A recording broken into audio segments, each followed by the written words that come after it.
Makasih. Ibu-ibu, terutama yang janda, kalau ditelepon suaminya orang, jangan suaramu mendayu-dayu seperti tadi. Ini tadi bukan kencang, ini namanya syahdu. Suara begini yang kasih nafsu kita lagi-lagi. Assalamualaikum ibu. Waalaikumsalam. Bagaimana suaminya orang tidak tergoda? Lagi di mana ibu? Di rumah aja pak. Coba dong yang keras. Assalamualaikum. Waalaikumsalam. Lagi di mana ibu? Di rumah. Lagi ngapain? Apa kau tanya-tanya? Oh, enggak, diteleponnya lagi kau besok. Ini Waalaikumsalam. Caleda. Wih, ada juga Bugis di sini. Wih, boleh tahan ini bubuhan Bugis. Saya ke Banjarmasin, banyak orang Bugis. Saya pergi Kota Baru, banyak orang Bugis. Saya pergi Pagatan, bahasa Bugis orang di sana. Begitu saya masuk penjara, banyak juga orang Bugis. Simpan dulu HP-mu, bos. Dengar ceramah dulu. Woi. Bu, ibu. Simpan dulu, simpan. Ibu yang pegang HP selama saya ceramah, saya doakan suaminya kawin lagi. Nah. Saya di Makassar, Bu, ada ibu-ibu, saya lagi ceramah, dia membelakang. Dalam hati saya, barusannya ada orang saya ceramah, dia belakangi saya. Ternyata dia ambil HP-nya, selfie.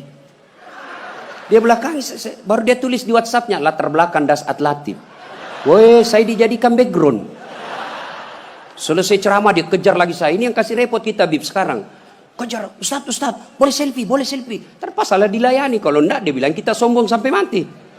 Sudah selfie dia bilang ulang Ustaz, kabur. Ulang lagi Ustaz, kabur Ustaz. Bukan HP kabur, mukamu yang kabur.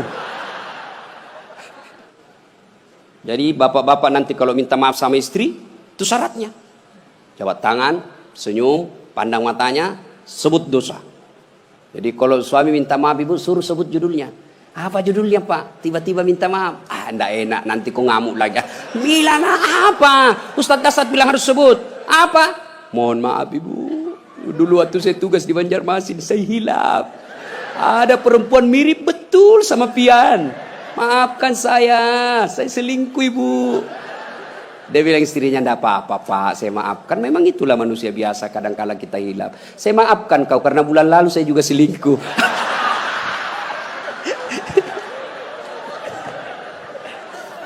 Ibu-ibu, ini sebenarnya bapak-bapak banyak selingkuh gara-gara ibu-ibu juga. Bagaimana suamimu tidak selingkuh kalau kau marah-marah aja terus di rumah? Dia kira enak jadi suami nih ibu-ibu ini. Kira enak. Di kantor kita dimarah-marahi sama pimpinan. Di jalan macet, kadang-kala kehujanan. Ya, di warung kopi masuk WhatsApp tagihan. Sampai di rumah dimaki-maki lagi kita sama istri. Bagaimana kita tidak cepat sakaratil maut? Ini perempuan sekarang seperti cuaca, susah ditebak perasaannya.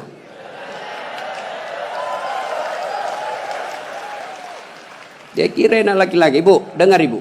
Hui, ibu, bu, ada 4 perempuan yang menjadi penghuni api neraka. Dengar ini. Terancam ibu-ibu. 1, kata Nabi, mereka yang selalu bicara kasar sama suaminya. Apa kau anak muda ada istrimu? Boleh marah sama suami bu, boleh. Marah manusiawi tapi jangan memaki. Ini kalau marah la haula wala quwata illa billah, keluar semua kebun binatang di mulutnya. Bagaimana kita betah di rumah kalau ngomel aja kerjanya? Jadi, hei bu, coba dengar itu laki-laki, coba lihat itu laki-laki. Kami pikir ibu bagaimana supaya ibu bisa pakai AC di kamar. Pak, kami pikir bagaimana supaya ibu bisa pakai emas pulang kampung dihargai sama keluarga. Kami pikir bagaimana supaya kalian bisa dibelikan mobil supaya tidak hitam kulitmu. Itu dipikir sama suamimu. Makanya jangan suka marah-marah. Takbir. Ada di sini takut sama istrinya? Ada. Berhenti kau jadi laki-laki. Ngamuk Ustaz. Kalau dia ngamuk enggak apa-apa. Dia pecahkan piring satu, pecahkan satu lusin. Dia pecahkan semua. Kenapa? Piring, gelas boleh dibeli. Harga diri sebagai suami tidak boleh diinjak-injak istri. Takbir. itulah yang takut sama istrinya. Oi bu, oi. Satu, perempuan yang menjadi penghuni api neraka yang suka bicara kasar. Boleh marah, tapi jangan memaki. Marah silahkan, manusiawi. Tapi jangan memaki-maki. Goblok memang kau jadi laki-laki. Sudah goblok, hitam, gendut. Wah, ini penghuni neraka ini. Enak juga kalau kita pulang kampung, pulang rumah, capek kita tadi jual ikan. Sampai di rumah disambut sama suami dengan senyuman. Bila kamu di sisiku, hati rasa syahdu. Tenang perasaan. Lah sudah bilang, bu kalau ada duit saya belikan kau emas. Masuk lagi kamar suami, berantakan kamarnya, marah-marah, peluk suami kita sambil menyanyi. Insaflah wahai manusia, bila dirimu bernoda. Itu kan lagu-lagu ibu-ibu dulu, lagu-lagu nasihat. Iya toh? Mungkin Tuhan mulai bosan melihat tingkah kita yang selalu salah dan bangga dengan dosa-dosa, atau alam mulai enggan bersahabat dengan kita. Coba kita bertanya pada rumput. Itu. Jadi kalau suaminya susah rezekinya, singgung dengan itu lagu. Mungkin kau banyak dosa. Itu lagunya ibu-ibu dulu. Sekarang lagunya ibu-ibu apa? Yo ayo, yo ay, beleng-beleng. Senamlah dia di depan kantor bupati. Ibu-ibu di depan, bajunya sempit, roknya sempit. Bapak-bapak di belakang. Ibu-ibu di depan lah jadi pelatih. 1, 2, bapak-bapak di belakang. 3. Mana enggak beleng-beleng semua ini? Putar ke kiri. Apa lagu-lagu begitu? Coba kalau salawat kayak tadi, nyaman perasaan. Ya, woi, ibu. Nah, 1, boleh marah, jangan memaki. 2, perempuan menjadi penghuni api neraka. Mereka yang membebani suaminya melebihi kemampuan suami. Suaminya gajinya cuma 4 juta, tapi gaya hidupnya 7 juta. Kayaknya banyak penderita di sini ya. Hei, ibu-ibu, kenapa kita miskin? Karena kehidupan, gaya hidup kita melebihi rezeki. Allah kasih rezeki 5 juta 1 bulan, tapi gaya hidupnya 8 juta. Akhirnya apa? Ngambil kredit, tidak bisa tenang. Coba kalau gaji kita 5 juta, gaya hidup kita 3 juta, insya Allah tenang perasaan. Kita miskin karena melebihi kemampuan kita. Maka suami kalau rezekinya 3 juta, jangan kau bebani. Ini kan tidak dibebani suaminya. Datanglah itu tukang kredit mobil. Bu, kalau ada mobil bu, tenang ibu. Ibu sudah tidak kehujanan. Pulang kampung nanti, ibu enak lagi. Satu keluarga, nggak perlu lagi naik PT-PT. Enak kan? Ini namanya penjual mobil, semua enak dia cerita. Dia tidak cerita bagaimana kalau kempes banyak. Bagaimana kalau mogok mobilnya? Tidak ada cerita itu. Akhirnya apa? Usullah kepada suaminya. Bang, masukin aja deh sertifikat rumah supaya kita bisa mobil. Akhirnya apa? Bulan pertama masih bisa dibayar cicilannya. Bulan kedua tidak bisa. Bulan ketiga, 4 tidak bisa. Akhirnya apa? Diambil mobilnya. Sudah diambil mobilnya, diambil pula sertifikat rumahnya digadai. Mengamuklah gara-gara kau yang tidak bersyukur ini. Maka jangan melebihi kemampuan suami. Ibu-ibu punya siku? Punya? Hoi, punya siku? Coba gigit sikunya bu. Coba. Kalau ada yang bisa gigit sikunya, saya kasih hadiah. Coba, mana bisa? Itulah orang yang memaksakan suaminya melebihi kemampuannya. Dan yang ketiga, kata Nabi, orang yang akan menjadi perempuan penghuni neraka, mereka yang mempertontonkan auratnya di depan lelaki. Bu, terutama ini akhwat cewek-cewek nih. Mari kita kerjasama. Kami laki-laki jaga mata, tolong kalian perempuan jaga akhlak. Biar kami setengah mati jaga mata, kalian gentayangan di jalan, habis amal kami bos. Pastilah dilihat, barang bagus. Dia bilang, dilihat. Haram tidak dilihat. Barang bagus, maka solak-solak kok bos. Ya? Yang keempat, orang yang akan menjadi perempuan penghuni api neraka, mereka yang tidak mendirikan sholat. Inilah perempuan memang paling banyak tidak mendirikan sholat. Kapan? Selesai haid. Haid 5 hari tambah bonus 2. Dia bilang suaminya, kenapa belum sholat sayang? Biasanya cuma 5 hari. Orang belum bersih, masih ada sedikit-sedikit.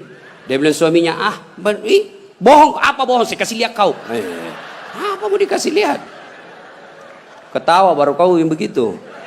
Kapan lagi perempuan banyak tidak sholat? Kalau ada pengantin, mukanya dikira tembok, coklat, biru, krim, abu-abu, jilbabnya 3 lapis, kuning, coklat, jilbab sakaratil maut. Ibu bapak saudara-saudara sekalian ya. Jadi orang yang menyesal di akhirat kelak, mereka yang memutuskan persaudaraan. Maka sebentar ini kalau ada tetangga kita pernah kita sakiti, minta maaf lalu kembalikan barangnya orang. Pegawai-pegawai negeri yang pernah ngambil mesin komputer di kantor, kasih kembali bos. Ya? Dan itu kalau tidak dikembalikan, ketika kita di padang mahsyar, dipanggil kita satu-satu. Bayangkan, dari Adam sampai kiamat, kumpul berapa triliun manusia, dipanggillah kita satu-satu. Siapa dulu yang dipanggil?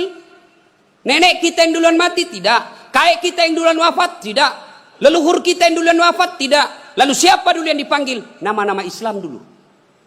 Abdul Rahman, Abdul Jabbar, Siti Fatimah, Aisyah, Mutmainnah, Das'at Latif. Itu dulu dipanggil. Cuncung. Di belakang kok bos. Dipanggil juga tapi mondri kok bos. Maka jangan berkata apa arti sebuah nama. Nama itu penting. Begitu pentingnya sebuah nama sehingga Nabi jelaskan ada 3 kewajiban orang tua kepada anaknya. 1 diantaranya memberi nama yang baik. Kenapa? Karena di akhirat digunakan ini nama. Nama-nama Islam dulu.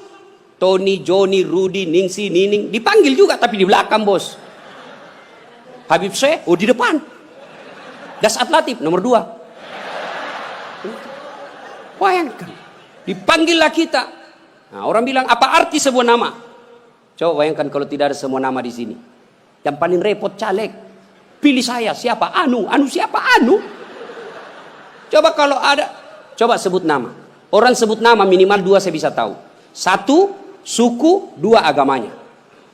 Nama Margono. Biasanya Jawa. Gitu? Nama Ambok Dalle. Anda mungkin Cina. Masa Ambok Dalle Cina? Pasti Bugis. Ya kan? Nah, nama. Yang kedua, nama adalah doa. Ketika nama anak kita Mutmainnah, orang yang memanggilnya, wahai Mutmainnah, wahai kau jiwa yang tenang, berarti orang mendoakannya. Dan di akhirat dipakai kelak. Ustadz, bagaimana saya Ustadz? Sudah terlanjur namaku Ronaldo. Karena bapakku pecinta bola. Bagaimana caranya Ustadz? Ya Islamkan. Bagaimana cara mengislamkannya? Tambah Muhammad di depannya. Muhammad Abdul Ronaldo. Nggak nyambung Ustadz, biar nggak nyambung. Yang penting selamat kok bos. Masih ingat almarhum Presiden kita Soeharto? Sebelum beliau menunaikan ibadah haji, kan namanya cuma Soeharto. Setelah menunaikan ibadah haji, Raja Fat waktu itu sadar, wah menderita nih Pak Harto nanti. Kalau tidak diislamkan, maka diislamkanlah namanya, ditambah di depannya Muhammad Soeharto. Ibu Tin juga ditambah di depannya Siti.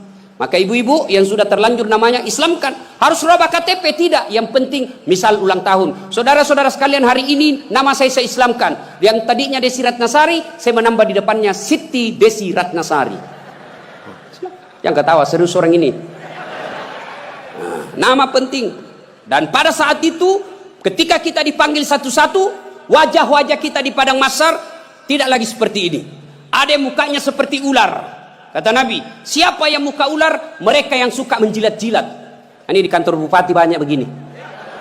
Ya Pak, siapa. Ada juga orang itu pegawai kayak ndak punya lagi harga diri di depan bupatinya. Ya Pak, terserah Bapak. Wah. Cemen lu men. Ya. Yang kedua kata Nabi, ada juga nanti yang mukanya seperti anjing. Siapa muka anjing ya Rasulullah? Beliau menjawab, mereka yang disogok dan menyogok. Nah, ini termasuk anggota DPR nanti yang terpilih karena nyogok. Ada begitu di sini? Ada? Nah, kau salah, kenapa kau pilih? Tapi kau larang, tapi kau bilang wane piro. Nah. Lalu kata Nabi, ada juga nanti yang mukanya seperti tikus. Ya Rasulullah, siapa muka tikus? Mereka yang suka mengambil barangnya orang. Nah, ini yang ini di sini ya, yang suka korupsi dan disuruh pikul itu hasil korupsinya.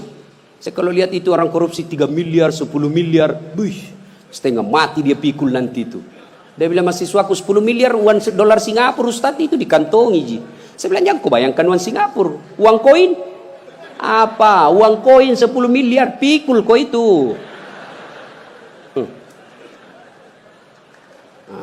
Ada juga kata Nabi yang nanti mukanya seperti kuda. Siapa muka kuda ya Rasulullah? Nabi menjelaskan mereka yang suka mendahului imam ketika sholat berjamaah. Nah, ini anak muda ini yang banyak. Imam belum turun dia sudah turun.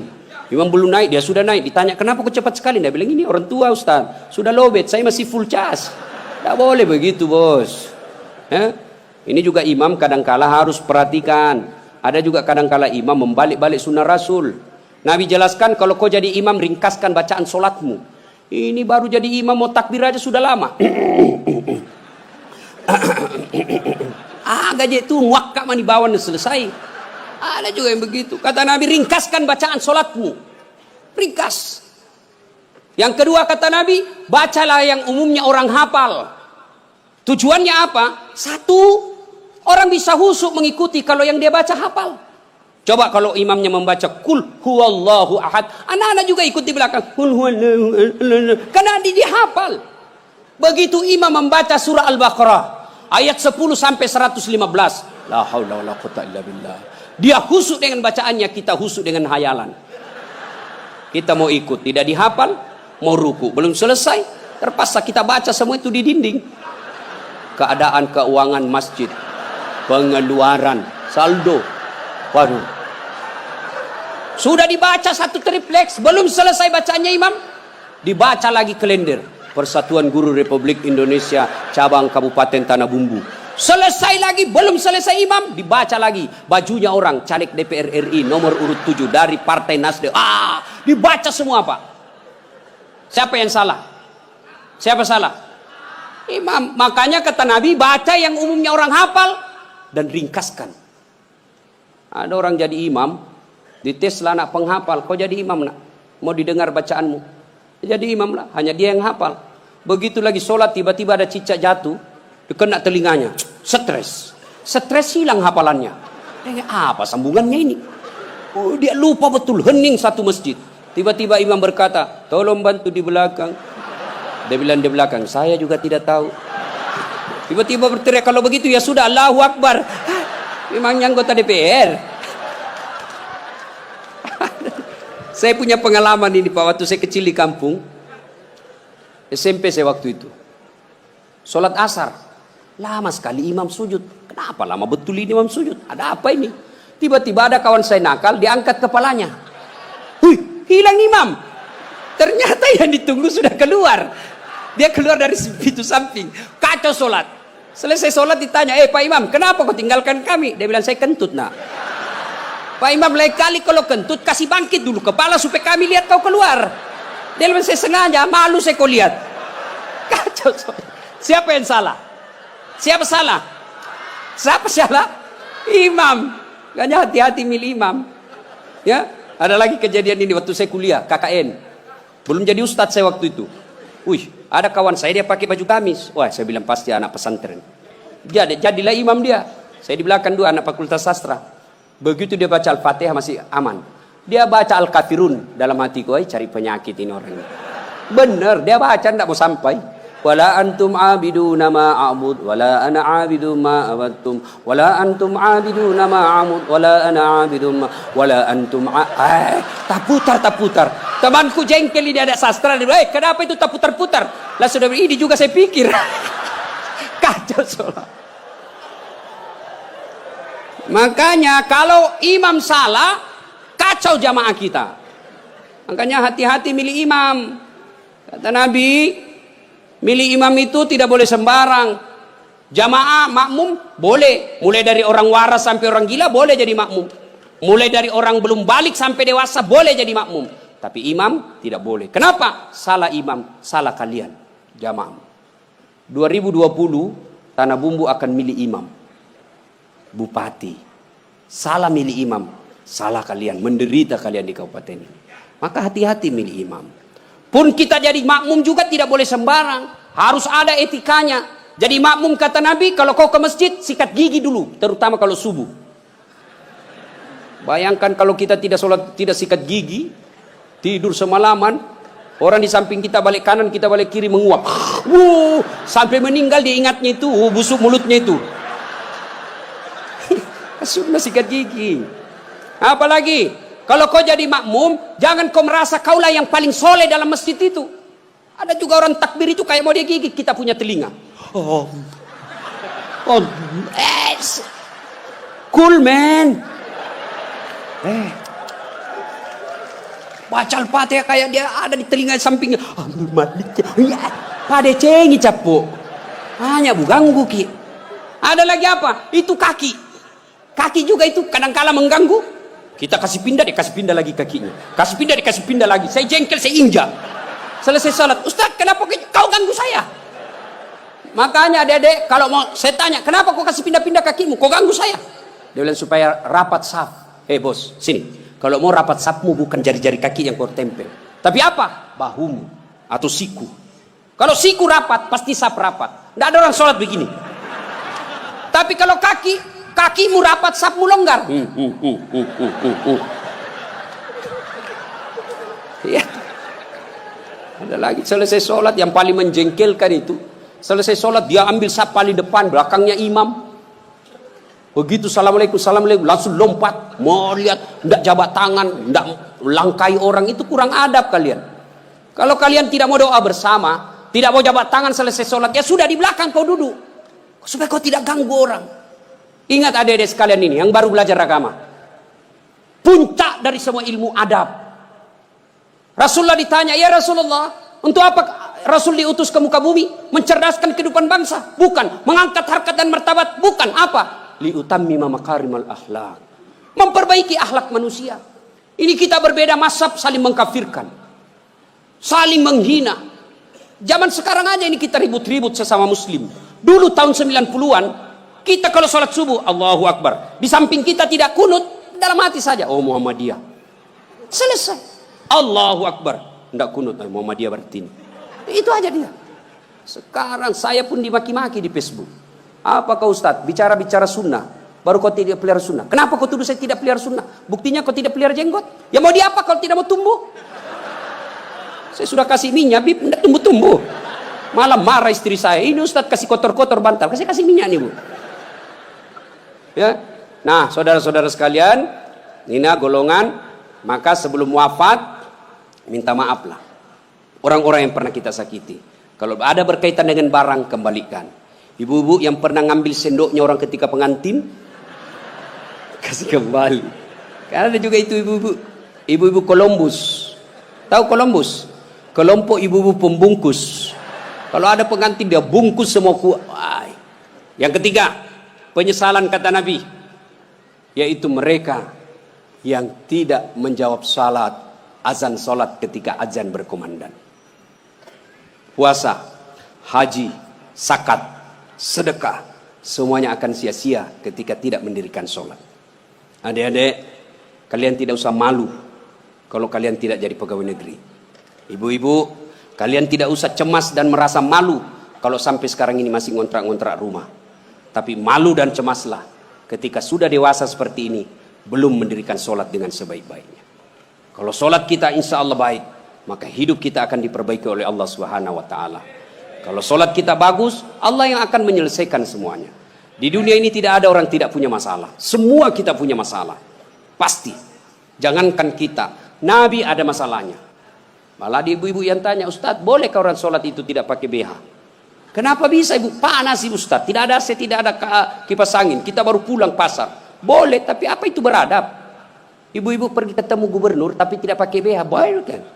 Tidak Pak Gubernur. Mohon maaf ini Pak Gubernur. Coba. Ya. Saya sholat Ustaz, betul kok sholat tapi main-main. Allah. Wa kana wa ya kun Ustaz. Ini serang. Ratal. Siapa ngajar sholat begitu, Bos? Ada juga orang sholat kayak ditiup angin. Ada lebih parah Allah. Siapa ajar ku sholat mak keju-keju? Jadi jangan heran ketika sudah 20 tahun sholat kok masalah kita tidak bisa lepas. Salah satu sebabnya kita sholat seada-adanya. Bapak saudara-saudara sekalian, tepat tanggal 12 Rabiul Awal tahun ke-11 Hijriah, Rasulullah sallallahu alaihi wasallam demam. Lalu Allah perintahkan kepada malaikat Jibril. Jibril, kau turun panggil 3 malaikat, 2 malaikat, Israil, Israfil, Mikail. Kau turun 4 malaikat. Sampaikan kepada Muhammad, Allah perintahkan saya menjemputmu dengan catatan tanya dulu. Kalau dia sudah mau cabut nyawanya, kalau belum tunda sampai mau. Turun malaikat. Langit pertama, langit ke-7 masih berempat. Jibril, Mikail, Israil, Israfil. Langit ke-6 sampai ke-2 masih berempat. Di langit pertama Jibril berkata, malaikat pencabut nyawa saya tidak bertugas. Kau saja yang turun, jemput Nabi Muhammad. Tapi kata malaikat pencabut nyawa, tapi selama ini kamu yang ketemu, kamu kan chase-nya. Kamu sahabatnya. Kau turunlah. Saya tunggu kau saja di sini. Turun malaikat pencabut nyawa. Depan rumah Nabi ketuk pintu. Assalamualaikum warahmatullahi wabarakatuh ya Rasulullah. Nabi menjawab, Waalaikumsalam warahmatullahi wabarakatuh. Fatimah buka pintu. Bah, tidak ada orang. Kata Nabi, sudah ada di samping saya. Kata malaikat pencabut nyawa, ya Muhammad, hari ini saya diperintah untuk mencabut nyawamu apabila kau mau. Menurutmu bagaimana? Kira-kira kalau Pak Cuncun ditanya ini apa jawabannya, Bos? Saya diperintah cabut nyawa. Tunggu dulu, orang belum jadi bupati. Pasti. Ustaz, Dasat, saya diperintah cabut nyawamu. Menurutmu bagaimana? Tunggu dulu, istri baru 1. Itu pasti mau sekali poligami tapi takut sama istrinya. Apa jawaban Nabi? Wahai malaikat, seluruh nabi dan rasul senior saya, setelah mereka melaksanakan tugasnya, mereka menghadap kepada Allah. Saya pun siap hari ini. Cuma ini ada yang lain. Mana Jibril? Jibril ada di atas. Kau panggil dulu deh. Ada yang saya mau tanyakan. Naik malaikat pencabut nyawa. Jibril, kau dicari sama CS-mu. Saya bilang memang kau ikut. Kau banyak cerita. Sudahlah, kau turun sini. Turun malaikat Jibril. Ya Jibril, kalau hari ini saya harus menghadap kepada Allah, tolong berikan saya kabar gembira. Ya Muhammad, seluruh nabi dan rasul haram masuk surga sebelum engkau lebih dulu di dalamnya. Alhamdulillah. Ya Muhammad, seluruh malaikat yang pernah Allah ciptakan sekarang mereka antri menunggu rohmu. Alhamdulillah. Apalagi Jibril, ya Muhammad, kalau ada dosa dan kesalahan yang pernah kau lakukan, Allah telah mengampuni dosa-dosamu. Alhamdulillah. Tapi Nabi berkata, Jibril, itu kan saya tidak cemas soal diriku. Yang aku cemaskan siapa? Tolong kasih saya berita gembira soal umatku. Kita yang dicemaskan Nabi. Tolong berikan saya berita gembira. Naiklah Jibril bertanya kepada Allah, turun membawa berita. Ya Muhammad, saya dapat berita gembira dari Allah. Apa? Meskipun engkau sudah tidak berada di tengah-tengah mereka, meskipun engkau sudah tidak berada di tengah-tengah umatmu, selama umatmu berpegang kepada Quran dan Sunnah, insya Allah umatmu selamat. Nabi berkata, kalau begitu laksanakan tugasmu malaikat pencabut nyawa. Jibril mundur. Mulailah dieksekusi Nabi. Dicabut rohnya, meninggalkan telapak kaki, naik ke betis, naik ke paha, menggigil Rasulullah, keluar biji-biji keringat di pelipis beliau, di daki beliau keluar keringat. Lalu Jibril membalik ke belakang, dilihat oleh Nabi. Ya Jibril, kenapa kau palingkan pandanganmu? Apa kau jijik melihat saya sekarang ini? Jibril menjawab, demi Allah dan Rasulnya, saya tidak jijik melihatmu ya Muhammad, cuma saya tidak tega melihat engkau menghadapi sakaratil maut. Lalu Nabi menjelaskan, ya Jibril, andai saja Allah tidak sayang dan cinta kepadaku, maka aku akan rasakan betapa sakitnya sakaratil maut ini. Sampai naik ke atas, sampai ke tenggorokan beliau, sampai ke bibir beliau. Beliau mewasiatkan 3 perkara. Kata Nabi, yang pertama, perempuan kalian, jaga perempuan di antara kalian. Yang kedua, salatmu, jaga salat kalian. Dan yang ketiga Nabi ucapkan, ummati, ummati, ummati, umatku, umatku, umatku. Nabi tidak mencemaskan anak cucu beliau. Nabi tidak mengucapkan Fatimah anakku. Tapi siapa yang diucapkan Nabi? Ummati, ummati. Begitu cintanya Nabi kepada kita. Nah sekarang bagaimana cinta kita kepada Nabi? Salah satu cinta kita kepada Nabi dengan hadir di majelis salawat seperti ini. Hadir di tempat ini wujud kecintaan kita kepada Rasulullah. Pada zaman Nabi tidak ada salawat rame-rame seperti ini. Kenapa? Karena beliau ada di tengah-tengah kita. Di tengah-tengah umat pada saat itu. Nabi pernah bertanya kepada sahabat, saudara-saudara sekalian, Anda tahu siapa yang paling menakjubkan imannya? Menakjubkan itu mengagumkan. Kata sahabat, para malaikat ya Rasul. Nabi katakan tidak. Bagaimana mereka tidak menakjubkan imannya? Mereka ketemu Allah. Kalau begitu, para nabi dan rasulnya ya Rasulullah. Nabi katakan tidak. Bagaimana kami tidak beriman? Kami menerima wahyu, ketemu dengan malaikat. Kalau begitu ya Rasulullah, kami inilah para sahabatmu. Nabi katakan tidak. Bagaimana kalian tidak beriman? Kalian ketemu dengan saya, kalian melihat mukjizat, wajar kalian beriman. Lalu sahabat berkata, kalau begitu siapa yang paling menakjubkan imannya ya Rasul? Nabi menjawab, umatku, saudara-saudaramu setelah kita ini wafat, mereka beriman kepadaku, mereka percaya kepadaku, padahal mereka tidak pernah ketemu Allah, mereka tidak pernah ketemu malaikat, mereka tidak pernah melihat mukjizat, mereka tidak hidup di tengah-tengah saya, tapi mereka beriman kepadaku dan berselawat. Kita inilah yang hadir di tempat ini. Mudah-mudahan Allah berikan waktu dan kesempatan kepada kita untuk lebih banyak lagi mencintai Rasulullah. Salah satu di antaranya berselawat seperti ini. Ketika Allah perintah kita puasa, Allah tidak ikut menunaikan ibadah puasa. Allah perintah kita haji, Allah tidak menunaikan ibadah haji. Ketika Allah perintah kita bersalawat, innallaha wa malaikatahu yusalluna 'alan nabi. Sesungguhnya Allah dan para malaikatnya bersalawat kepada Rasulullah Muhammad sallallahu alaihi wasallam. Maka wahai orang-orang yang beriman, bersalawatlah kalian kepada Rasulullah. Dengar, garis bawahi, yusalluna 'alan nabi, sallu alaihi wa sallimu taslima. Salawat dengan sebaik-baik salawat. Maka jangan bersalawat sambil merokok, jangan bersalawat sambil mengisap. Kenapa? Seluruh ulama Timur Tengah mengatakan rokok itu haram, maka rasa-rasanya tidak etis ketika Bapak menyebut nama Nabi sambil mengisap rokoknya. Mudah-mudahan ada manfaat, lebih dan kurangnya mohon dimaafkan. Terima kasih atas waktu dan kesempatan. Kemuliaan yang sangat besar saya bisa hadir di tempat ini bersama Habib Syekh dan keluarga Bapak Mardani. Mudah-mudahan diberikan rezeki yang lapang, dibahagiakan dunia sampai akhirat. Demikian. Kalau masih ada yang mau dengar ceramah saya, silahkan nonton Tabligh Akbar Dami Indonesia Tv One setiap hari Sabtu atau Ahad pukul 12.30 atau setengah 2 waktu Kalimantan. Cuma lama baru muncul sekali seminggu. Ada yang gampang. Gimana caranya? Ambil aplikasi YouTube, tulis nama saya Dasat Latif. Keluarlah ceramah saya yang ratusan ribuan itu. Sudah nonton jangan lupa like and share. Subbreaker. Kasih begini aja, kasih begini bos. Jangan ku kasih begini. Kalau ku kasih begini dicari kau malaikat pencabut nyawa. Masa ceramah ku kasih begini? Nggak enak dilihat. Saya tidak suka, tidak suka nonton. Jangan kasih begini. Nah, cuma cepat habis kuota karena 1 jam. Maka saya sediakan yang tidak menguras kuota namanya Chelsea. Ceramah singkat, 1 menit saja. Gimana caranya Ustaz? Follow saya di Instagram. Dasat Latif 1212. Dasat Latif 1212. Sudah ku follow Ustaz, sudah ku tidak mau putar ceramahmu. Apa masalahnya? Masalahmu kau tidak punya kuota. Demikian, mudah-mudahan ada manfaat, lebih dan kurangnya mohon dimaafkan. Nun wal kalam ya misrun, billahi fi sabilil haq. Assalamualaikum warahmatullahi wabarakatuh.